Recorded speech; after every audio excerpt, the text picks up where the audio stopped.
I thought this chapter did a great job of providing a nice comparison between Vegapunk, the satellites, versus Mew Sama and the Gorosei. And what I mean by that is the similarity in a sense that there's a main body accentuated by its extensions, whereas in Vegapunk's case it's the satellites and in Mew's case it's the Gorosei. The main difference being, though, it seems like the main body of Mew is impacted when the right type of techniques, aka Conqueror's Haki, is used and affects its extensions, whereas with Vegapunks that's not the case. Perhaps invoking clues on how to take out Mew-sama. Which makes me think, first off, what do you guys think about Mew's voice if you watched last night's episode? I thought the distortion did a good job in portraying ancient / elderly type of figure. Like, it just sounds like Mew's ancient. And I thought of Pokemon. It sounded like a Pokemon coming out of a Pokeball and making its trademark noise. Of course, its first words being Lily. Nonetheless, I think this confirms that the Gorosei are human and that they are enhanced by Mew's abilities, and honestly a lot of it seemed like Devil Fruit capability, so I'm really curious to learn more about Mew. Let me know how you guys think Mew's abilities works. Is it similar to the So Fruit or Shadow no Mi, in which the user is able to imbue and enhance others with its capabilities? That's what it seems most likely to be. Aside of that, we get a promotion, a celestial promotion. Garland now taking up the helm as the warrior god of defense and science.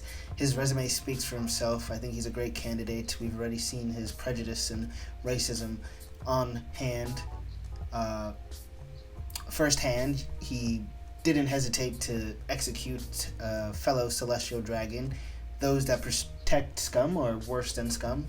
Famous words of Garland's introduction. And furthermore, given Garland's promotion, of course, this is due to Saturn biting the bullet, Mew, revoking his position, and this opens the door for the Blackbeard Pirates, right? So I had a feeling that Saturn just wasn't going to make it out of this arc. We had gotten way too much about his character, his backstory, his tie-in with Kuma. With him getting out, it just wouldn't have the same weight if we were to see him, take actions later on in the story. So how it happened, I wasn't expecting, but the fact that he pretty much bit the bullet and is 6 feet under is something I did expect. And now this, again, opens the door for the Blackbeard Pirates, puts them in a great position. If they do still have Garp, then they can potentially gain the status of being a kingdom. And there's other theories out there that hypothesize the final poneglyph is being housed by the world government, and now that Katarina Devon has the ability to shapeshift into Saturn, that would provide another pretty good opportunity for them to gain easier access to that. We get an update on the Revolutionary Army. They seem to think that finding the One Piece grants access to the ancient weapon technology, which I slightly disagree with. I do think how they mentioned the structures, the mega structures that the world government's been building, such as Tequila Wolf, Vodka Wolf, all these alcohol-named structures.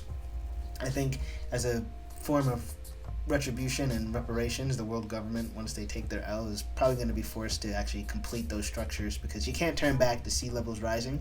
And if you already made all this progress, why not continue if it's going to be for the benefit of the civilians?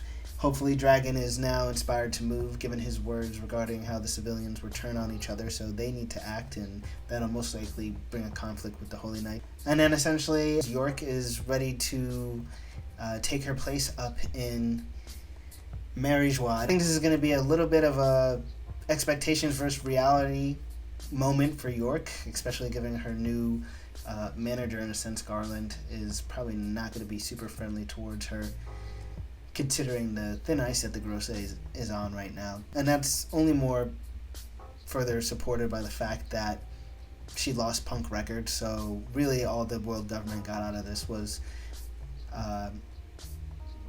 York, the power station, and retaining the Seraphim, as well as some of the other technology that Vegapunk created.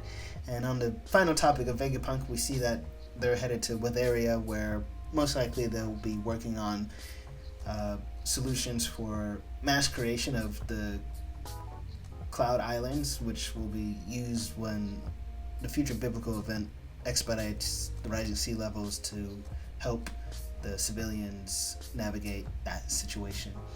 I thought it was a pretty fun chapter to read. Garland walked in like a boss, so that was pretty cool. Something that was unexpected.